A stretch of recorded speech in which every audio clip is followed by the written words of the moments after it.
जय गुरु जी संगत जी, जय गुरु जी, शुक्राना गुरु जी, शुक्राना प्यारी प्यारी संगत जी, जय गुरु जी। गुरु जी के श्री चरणों में मेरा कोटि कोटि प्रणाम, संगत के श्री चरणों में मेरा कोटि कोटि नमन, जय गुरु जी। संगत जी चैनल पर नए हैं तो प्लीज आप चैनल सब्सक्राइब कर लीजिएगा और संगत जी बेल आइकन दबा लीजिएगा ताकि नोटिफिकेशन आपको सबसे पहले मिल जाए जो भी सत्संग और जो भी यहाँ पर वीडियो अपलोड होगी। और संगत जी दिव्य आभा की गाथा चल रही है गुरु जी महाराज की, जिसमें कि प्यारी संगत के बहुत से सत्संग लिखे गए हैं। और संगत जी एक बार गुरु जी महाराज की इस दिव्य आभा को पूर्णता जो पढ़ने की ब्लेसिंग्स मिलती है, गुरु जी महाराज का एक इशारा ही होता है आपके बहुत से कर्म, आपके बहुत से कष्ट, आपकी बहुत सी बीमारियां कटवाने का और आपको उस रास्ते लेके जाने का। संगत जी गुरु महाराज के ब्लेसिंग करने के तरीके, जो ब्लेस करने के हमें तरीके हैं वो बहुत ज्यादा निराले हैं। वो हमें गुरबानी, शब्द, अपनी दिव्य आभा, सत्संग सुनवा के अलग अलग तरीके से, लंगर प्रसाद, चाय प्रसाद, संगत जी ऐसे ही कुछ तरीकों से महाराज हमारे देखिए कितने प्यारे हैं। छोटे छोटे तरीकों से हमारे कितने बड़े बड़े कष्ट जो है कटवा देते हैं। और हम मूर्ख ये समझते हैं कि इन सबको सुनने से क्या होगा, बट संगत जी बहुत नहीं, अब तो लाखों ही संगत है नई और पुरानी जिनका मानना यही है कि गुरु जी महाराज जो है वो उन्हें इस तरह से ब्लेस करते आए हैं कि उन्हें पता भी नहीं चलता कि न जाने उनके जीवन में ऐसे चमत्कार कब हो गए। तो संगत जी ऐसे ही आशीर्वादों की उम्मीद करते हुए आप भी दिव्य आभा के सारे सत्संग सुनिएगा, क्योंकि संगत जी हम मनुष्य हैं, हमारे अंदर कोई ना कोई इच्छा जरूर रहती है। हम मनुष्य हैं, हम अपने कर्म कांड के बंधनों में बंधे हुए हैं और इनसे मुक्ति के लिए हम आए दिन रास्ता ही खोजते रहते हैं। और न जाने उन रास्तों पर चलते हुए, उन रास्तों को खोजते हुए और ऐसे कर्म कर बैठते हैं जिनकी माफी इन इन हम इंसानों के बस में नहीं है कि हम एक दूसरे को माफ कर सके। उसे पूर्ण गुरु यानी कि परमात्मा ही माफ कर सकते हैं। तो संगत जी जो इतने सरल रास्ते गुरु जी महाराज ने हमें दिए, उस पर बड़े प्रेम, बड़े श्रद्धा, बड़े भक्ति भाव से चलिए। और संगत जी बहुत ही प्यार से आज का सत्संग सुनेंगे, बड़े प्रेम से आज का सत्संग सुनेंगे, पूरा सुनेंगे। और संगत जी कमेंट में आप अपना शुक्राना जरूर करके जाया करें ताकि आपको इस सत्संग की पूरी एनर्जी जो है वो क्लेम हो सके। और संगत जी अगर आप चैनल पर नए आते हैं, आपको कोई भी दिव्य आभा की वीडियो मिलती है तो संगत जी हर वीडियो के ऊपर नंबरिंग डाली हुई है, सीक्वेंस वाइज सत्संग अपलोड किए गए हैं। संगत जी मेरी आपसे यही अनुरोध है कि आप प्लीज चैनल की प्लेलिस्ट में जाएं, जो भी नए आए हैं वो चैनल की प्लेलिस्ट में जा करके दिव्य आभा का फोल्डर बना गया है, आप उसको शुरू से शुरू ही करें। पहले वीडियो से शुरू करके उसकी जर्नी आप उसको चलाएं, धीरे धीरे धीरे धीरे आप उसको सुने। ठीक है संगत जी, चलिए आइए संगत जी आज के सत्संग को मंत्र जाप से शुरू करेंगे। ओम नमः शिवाय, शिवजी सदा सहाय। ओम नमः शिवाय, गुरुजी सदा सहाय। जय गुरु जी संगत जी। जेसो चंद उगे, सूरज चढ़े हजार, इत्थे चानन हुंदिया, गुरु बिर घोर अंधियार। ये तो सही बात है ना कि गुरु के बिना तो जीवन में घोर अंधकार ही है। और ये लाइंस श्री गुरु ग्रंथ साहिब जी में भी लिखी गई हैं। संगत जी का सत्संग सुनते हैं। 1995 में मेरे भाई ने गुरु जी से मेरा परिचय करवाया। पहली बार मैं उनके चरण स्पर्श कर ही रही थी, उन्होंने मुझे जतिंदर कहकर संबोधित किया। मैं चकित रह गई, क्योंकि ये मेरा औपचारिक नाम होते हुए भी कोई मुझे इस नाम से पुकारता नहीं था। सब मुझे मेरे छोटे नाम जोगा से संबोधित करते हैं और मेरा ये औपचारिक नाम केवल मेरे घनिष्ठ परिवार वालों को ही पता है। मैंने इसे संजोग समझकर उस समय टाल दिया और आई गई बात कर दी। जब मैं अगली बार गुरुजी से मिलने गई तो मुझे विश्वास था कि तर्क सिद्ध हो जाएगा। मैं योग मुद्रा में अपने चक्षु बंद कर गुरुजी के सामने बैठ गई। अचानक मुझे प्रतीत हुआ कि मैं पृथ्वी से ऊपर उठकर वायु में तैर रही हूँ। स्वतः मेरे दोनों हाथ पृथ्वी को छूने के लिए किनारे आ गई और मुझे एकदम से एक झटका लगा। जब मैंने गुरुजी को देखा तो वे मुस्कुरा रहे थे। मुझे आभास हुआ कि उन्होंने ही विश्वास जागृत करने के लिए ये मेरे साथ किया था। आज तक मुझे वह वायु में तैरना याद है। 3 वर्ष की आयु से मुझे अस्थमा रहा था संगत जी, और पिछले 30 वर्षों से मैं प्रतिदिन रोग की अवस्था के अनुरूप विभिन्न मात्रा में 5 से 30 मिलीग्राम तक स्टेरॉइड की गोलियां खाती आई थी। फलस्वरूप समस्याएं हो गई थी और मेरी पाचन क्रिया अतिशील थी और उदर रोग एवं संबंधित रोग भी उत्पन्न हो गए थे। अस्थमा और संपोडियोलोसिस के लिए अक्सर चिकित्सालय में समय व्यतीत करना पड़ता था। गुरुजी की संगत में आने के उपरांत धीरे धीरे मेरे सब रोग और तनाव समाप्त हो गए। प्रत्येक संगत में आकर मुझे और अधिक शांति मिलती थी। कुछ ही दिनों में गुरु कृपा से मैं अपने आप को सामान्य अनुभव करने लगी और रोग का उपचार बिना किसी औषधियों या तप से हुआ। केवल लंगर और आस्था से ही मैं स्वस्थ हो रही थी। कुछ वर्ष पहले मेरे पति ने अपने अभिलेखन केंद्र के लिए कीमती स्विस मशीनें ली थी। व्यवसाय में अड़चने थी और मशीनों की अति आवश्यकता थी, पर व्यवसायिक ध्वनि केंद्र के लिए उन्हें आयात करने में बहुत अधिक और जटिल नियम थे।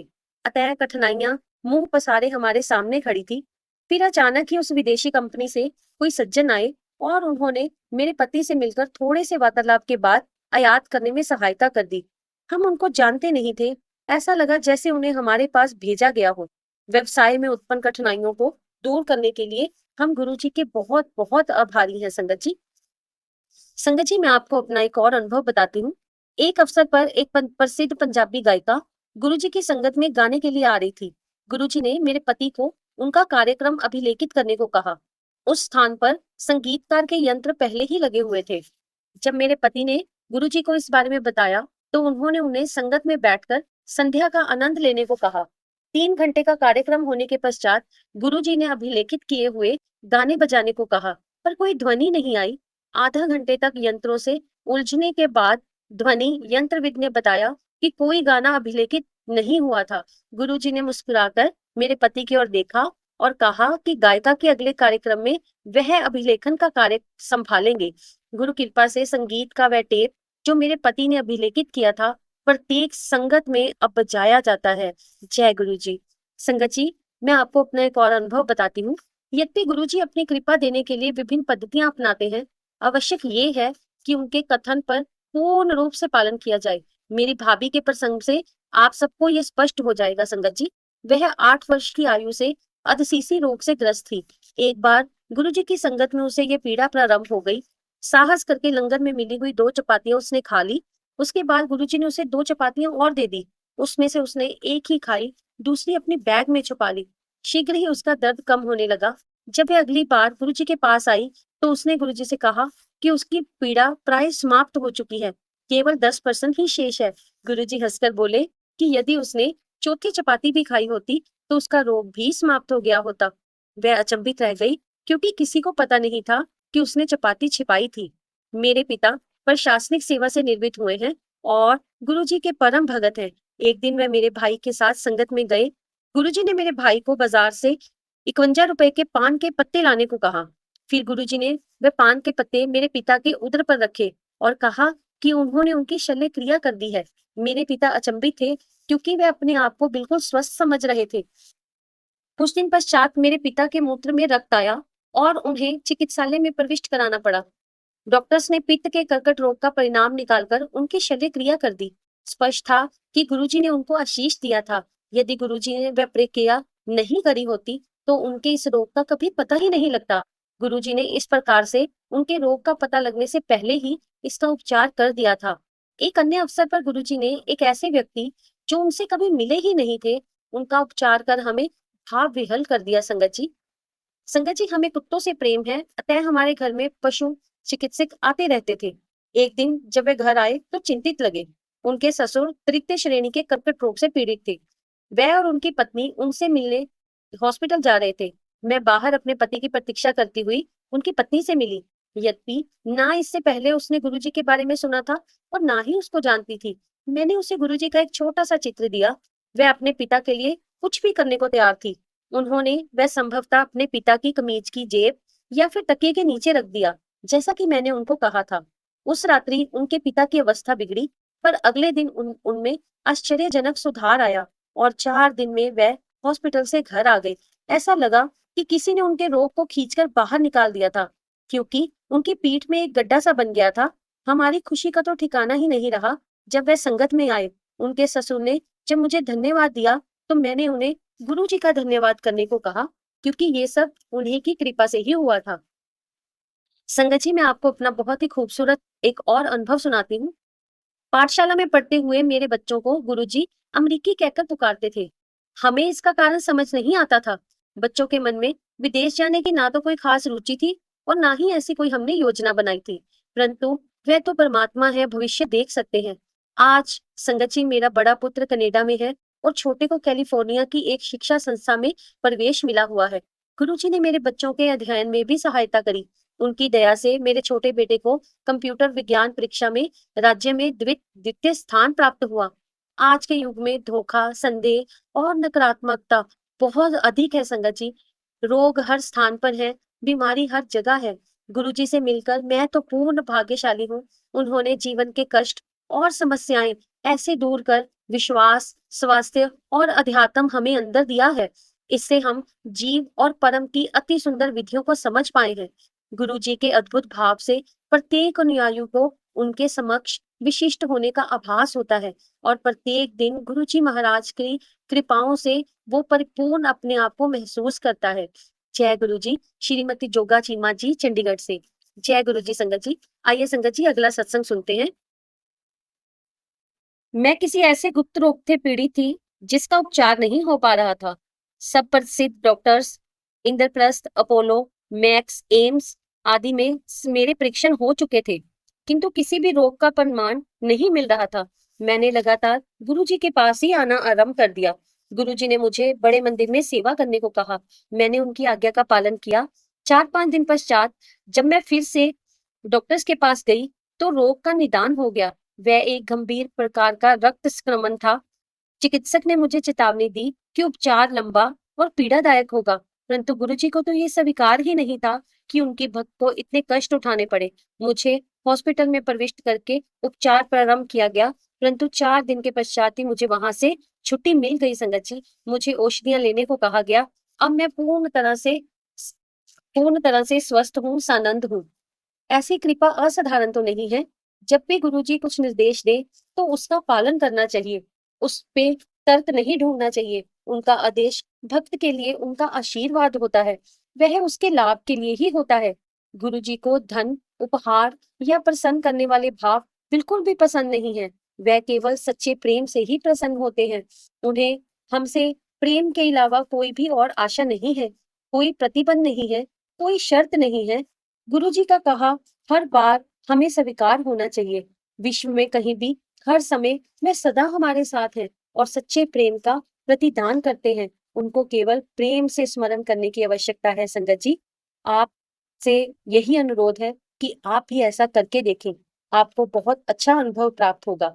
श्रीमती ज्योति गुप्ता, दिल्ली से। जय गुरु जी। जय गुरु जी संगत जी। आइए संगत जी अगला सत्संग सुनते हैं। ज्योति वर्मा के सास और ससुर को रक्त कैंसर होने का निदान हुआ। इस समाचार के पश्चात ज्योति वर्मा और उसके पति देहरादून में अपना कारखाना और पेट्रोल पंप बेचकर दिल्ली आ गए थे। देहरादून की तुलना में दिल्ली में रहना अधिक महंगा था। वर्मा परिवार में उनके 2 बच्चों के अलावा उनके माता पिता भी उनके साथ थे। उन्हें लगता था कि यहाँ पर वे कभी भी सुख और समृद्ध जीवन व्यतीत कर ही नहीं पाएंगे। उन्हें प्रतीत होता था कि कर्मों के बंधनों में जकड़े हुए वह सब किसी अंतहीन अंधेरी गुफा में फंस चुके हैं। बिना किसी दिशा के चक्कर ही काटी जा रहे हैं। कर्मों के चक्र उन्हें यहाँ से वहां घुमा रहे हैं। नवजीवन पुनः आरंभ करने के लिए उन्होंने किसी अन्य छोटे शहर में फिर से रहने का निश्चय कर लिया था। यहाँ तक कि देहरादून से आने के बाद उन्होंने अपना सामान तक भी नहीं खोला था। फिर एक मित्र के कहने पर, जिसकी बेटी के वह विवाह में गए थे, वह गुरुजी के पास पहुंचे। अगले दिन वह एम्पायर स्टेट आए और उन्होंने घंटों बैठकर गुरुजी का वहां पर आशीर्वाद प्राप्त किया। उनकी आर्थिक चिंताएं इतनी अधिक थी कि गुरुजी के यहाँ आते हुए ज्योति ने अपने पति को कहा कि प्रतिदिन 500 रुपए का पेट्रोल व्यय करके गुरुजी के पास आने का तात्पर्य समझ नहीं आ रहा था। वर्मा परिवार गाजियाबाद से एम्पायर स्टेट आते थे, जिसकी दूरी कम नहीं थी। उन दिनों 7 दिन संगत होती थी और वह वहां पर जैसे खुद खुद ब खुद खींचे चले आते थे। उन्हें अचानक आश्चर्य हुआ जब सब व्यथाएं धीरे धीरे दूर होने लगी। गुरुजी के निर्देशन में कर्मों की कसी हुई रस्सियां जैसे अब धीरे धीरे खुल रही थी। शीघ्र ही उन्होंने बैक्स्टर हेल्थ केयर नामक कंपनी का मानव रक्त से निर्मित शीरा द्वारा दिया जाने वाला एक विशेष तरल पदार्थ आयात करके उसे बेचना शुरू कर दिया। उनकी कंपनी जो कभी 6 से 10 हजार से अधिक शीशियां प्रति वर्ष नहीं बेच पाती थी, आज उनकी मांग पूरी भी नहीं कर पा रही है। इतनी ऑर्डर्स आ रहे हैं। वर्मा परिवार की आर्थिक चिंताएं पूरी तरह से दूर हो गई थी। उनका रुका हुआ धन वापिस आ गया था। अपनी कठिनाइयां व्यक्त करने से पहले ही वर्मा परिवार को गुरु कृपा का पूर्णतः आभास हो गया था। गुरुजी के पास जाते हुए वह दोनों यही वाद विवाद करते रहते थे कि गुरुजी को अपने कष्टों के बारे में बताया जाए या ना बताया जाए, परंतु गुरुजी ने कभी उनके बिना कहे ही उनकी ये पहेली हल कर दी थी। इस बीच में ज्योति वर्मा के ससुर के स्वास्थ्य में भी परिवर्तन आया। एक दिन कीमोथेरेपी करते हुए उन्हें मृत ही घोषित कर दिया गया था। उनकी जेब में सदा ही गुरुजी का चित्र रहता था। फलस्वरूप उन्हें न केवल नवजीवन मिला, वह रोग मुक्त भी हुए। उसके बाद उन्होंने कभी कैंसर का उपचार भी नहीं करवाया। अपने एक अनूठे तरीके से गुरुजी ने उनके पति की भी जीवन रक्षा करी। एक बार उन्होंने संगत से आज्ञा लेते समय उनके पति को बैठने को कहा। 5 मिनट के उपरांत फिर गुरुजी ने उनको जाने की आज्ञा दी। किसी को समझ नहीं आया कि गुरुजी ने ऐसा क्यों किया, पर वर्मा परिवार को शीघ्र ही इसका कारण पता चल गया। मार्ग में उन्होंने कुछ ही देर पहले हुई एक भयंकर दुर्घटना देखी। यदि गुरुजी ने उनका निकलना रोका नहीं होता, तो उनका भी संभवतः यही परिणाम होना था। जय गुरु जी। गुरु जी की कृपा ज्योति के संबंधियों पर भी हुई है। शरीर के मेरुदंड में एक चक्र के हिलने से उनके पति शैया पर थे। 1.5 माह तक गुरु जी ने उनके बारे में पूछा भी नहीं। अचानक एक दिन उन्होंने उन्हें हल्दी वाला दूध पीने को कहा। उसे पीकर वह पूर्णतः स्वस्थ हो गए। संगत जी, ये थी हमारे गुरु जी की कृपा, जो कि आज तक सारी संगत पर बनी हुई है। ज्योति के एक घनिष्ठ संबंधी, जो लखनऊ स्थित हिंदुस्तान एरोनॉटिक लिमिटेड में एक वरिष्ठ अधिकारी थे, उनकी एक विचित्र समस्या थी। उनकी अपने वरिष्ठ अधिकारी से बहुत ज्यादा अनबन थी। उस अधिकारी ने उनकी पदोन्नति रुकी हुई थी और उन्होंने मन मन पद त्यागने का भी निश्चय कर लिया था। परंतु गुरु जी की दया से उनकी उन्नति तो हुई और हैदराबाद स्थानांतरण भी हो गया। चेन्नई में अपने साक्षात्कार के उपरांत उन्होंने स्वयं कहा था कि उनकी पदोन्नति असंभव है। आज भी वे प्रसन्न है और कुछ महत्वपूर्ण विभागों का कार्य खुद से संभाले हुए हैं, और ये सब हमारे गुरु जी की ही कृपा थी। जय गुरु जी। संगत जी, एक और अनुभव आंटी जी का सुनते हैं। गुरु जी अपने भक्तों को प्रतिकूल परिस्थितियों से भी बचाते हैं। वर्मा जी के कारखाने में 20 से 40 फुट गहरे एक विशाल भूमिगत जलाशय का निर्माण हो रहा था, जिसमें 20 से 25 श्रमिक काम कर रहे थे। अचानक उसमें एक बड़ा पत्थर गिरा और सब श्रमिक खतरे को भांपते हुए बाहर आ गए। जैसे ही अंतिम मजदूर बाहर निकला, उसकी उसकी लंबी उसकी 25 फुट लंबी दीवार ढह गई। सॉरी संगत जी, एक्चुअली संस्कृत में लिखा हुआ है ना, तो थोड़ा सा मुझे दिक्कत आ रही है। किसी को चोट नहीं आई, यहाँ तक कि एक शिशु की भी जान बच गई। क्या ये गुरु जी की दया के बिना संभव था? एक और संदर्भ, ज्योति की बहन के विवाह को 7 वर्ष हो गए थे और वह उद्रशूल से पीड़ित थी। उसका उपचार हो चुका था, यहाँ तक कि शल्य क्रिया भी हुई थी, परंतु रोग वैसे ही बना हुआ था। उसके परिवार वाले ज्योतिषियों और तांत्रिकों के चक्कर लगा चुके थे, जिन्होंने कुछ असफल उपाय भी किए थे। ज्योति ने जब गुरु जी को इस बारे में बताया, तो उन्होंने उसे सिर्फ और सिर्फ अभिमंत्रित ताम्र लोटे से जल पीने को कहा। गुरु जी के निर्देश का पालन करके ही वह पूर्णतः स्वस्थ हो गई। जय गुरु जी। संगत जी, खोया हुआ बेटा घर लौट आया। ज्योति के घर में काम करने वाली का 22 वर्षीय बेटा खो गया था और वह दिल्ली का 1 महीना पूर्व ही गांव से आए थे और यहाँ के बारे में कुछ भी पता नहीं था उनको। उसको ढूंढने के सब प्रयास निष्फल रहे थे। उसके पास उसका कोई चित्र भी नहीं था। घबराई माँ ने ज्योति से निवेदन किया और ज्योति ने फिर जाकर गुरु जी से प्रार्थना की, एक माँ की सहायता करने को विनती करी। उसी शाम, संगत जी आप यकीन नहीं मानेंगे, उसका बेटा वापिस आ गया। उसने बताया कि ऐसा लगा जैसे कोई उसे खुद से उसके घर के सामने छोड़ गया हो। जय गुरु जी। संगत जी, एक और अनुभव आंटी ने साझा किया है। गुरुजी ने ज्योति के पुत्र को छात्रावास में रहने के लिए कहा। ये उसके लिए पहला अवसर था जब वह घर से दूर अकेला रह रहा था और अक्सर उदास हो जाता था। एक दिन उसके सब मित्र उसे छोड़कर अपनी महिला मित्रों के साथ समय व्यतीत करने लगे। वह मन ही मन दुखी होता रहा था कि उसकी कोई ऐसी मित्र नहीं है। इसमें कोई हानि तो नहीं है कि अगर मेरी मित्र हो तो केवल समय व्यतीत करने का ही अच्छा तरीका है। ये सोचते हुए वह सो गया। अचानक गुरुजी उसके स्वप्न में आए और उन्होंने उसे डांट दिया। वह भी पसीने में भीगा हुआ वह जाग कर उठा तो रात के 2 बजे हुए थे। उठकर गुरुजी से प्रार्थना करने के पश्चात ही उसे ठीक से नींद आ पाई। उसने जब ये प्रसंग ज्योति को बताया, तो वह आश्वस्त हुई कि गुरुजी उसके पुत्र का कितना ध्यान रख रहे हैं। ज्योति कहती है कि गुरुजी की शरण में आने के बाद कुछ सोचने की आवश्यकता ही नहीं है, लेकिन किंतु परंतु के बारे में भूलकर अपने मन से समर्पित करना ही पर्याप्त है। हम उनके पास दीर्घकालिक रोगी की भांति आते हैं और वह सब समस्याएं, हमारे कष्ट और हमारे अहित दूर कर देते हैं। गुरु जी की पद्धतियों को समझना हमारे बस की बात नहीं है। उनके आशीर्वाद अक्सर अप्रत्यक्ष होते हैं। हम अपनी मानवीय प्रकृति के कारण अपनी समस्याएं बोलने को बाध्य हो जाते हैं, जब उनको अंतिम आश्रय मानकर आए ही हैं, पर हमारे मन में तुरंत हल मिलने की बात सोचना ये तो सही नहीं है। केवल आस्था और समर्पण के भाव उनसे हमें मेल करवाते हैं और उससे ही भविष्य उज्जवल होता है। कहावत है ना, जितना गुड़ डालोगे उतना ही मीठा फल पाओगे। भक्ति को इतनी उजागर करो, भक्तों को इतनी ऊर्जा मिलती है अपनी भक्ति से कि कोई उनको हानि पहुंचा ही नहीं सकता है। श्रीमती ज्योति वर्मा, गाजियाबाद से। जय गुरु जी। जय गुरु जी संगत जी। आइए संगत जी, एक और संगत जी का हम सत्संग ले रहे हैं आज। गुरु जी से 2000 में मिलने के बाद मैं अपने आप को अत्यंत भाग्यशाली और सम्मानित मानती आई हूँ। उस समय से हर प्रकार से गुरुजी ने हमारे समस्त परिवार पर अपनी दृष्टि बनाई हुई है। मेरे पति दीपक अपने भाई अरुण के साथ गुरुजी को ऐसे दिन मिले जो संगत का दिन नहीं था।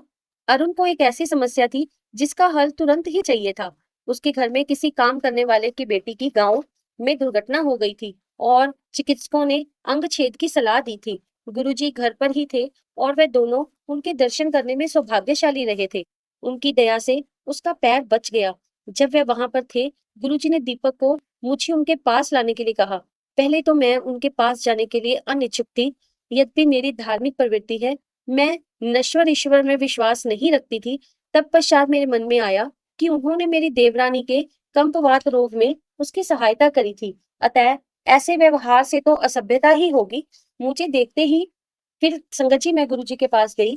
मुझे देखते ही गुरुजी ने कहा, कैलाश खन्ना दी कुड़ी। और मैं आश्चर्यचकित थी, क्योंकि किसी भी तरह उन्हें मेरे स्वर्गीय पिता का नाम पता होना ही नहीं चाहिए था। उन्होंने मुझे अपना एक चित्र देकर संगत में आते रहने को कहा। वह चित्र मैंने अपने पूजा स्थल पर रख दिया। अगले दिन प्रातः उठने पर मैंने देखा कि वह गिरा हुआ था और सिंदूर की डिबिया के पास सिंदूर की एक ढेरी बनी हुई थी। तथापि वह डिबिया सीधी ही थी। पूजा के कमरे में कोई प्रवेश नहीं कर सकता था। मैं उलझन में थी। बाद में सोचने पर विचार आया कि गुरुजी ही घर आए होंगे और ये उनकी ही कोई ब्लेसिंग होगी।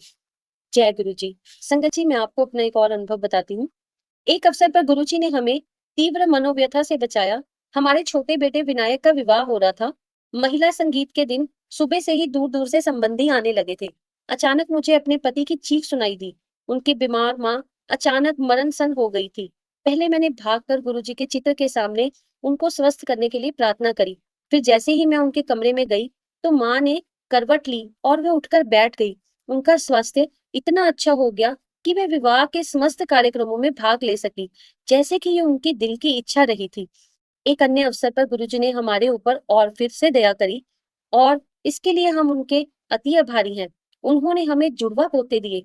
मेरे बड़े पुत्र राजनाथ और उसकी पत्नी मोइरा के विवाह को 5 वर्ष हो चले थे और यद्यपि हम पोता चाहते ही थे, उन दोनों को कोई जल्दी नहीं थी। वे अमेरिका में रहते थे, जहां पर कोई पारिवारिक सहारा नहीं होता और उनके पास अपने निजी कार्यों के कारण समय की कमी भी रहती थी। मुझे भय था कि वह संतान के लिए प्रयास ही ना करे तो।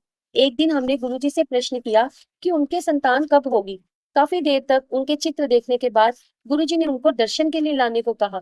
सौभाग्य से यह अवसर शीघ्र ही आ गया जब वह विनायक के विवाह के लिए भारत आए।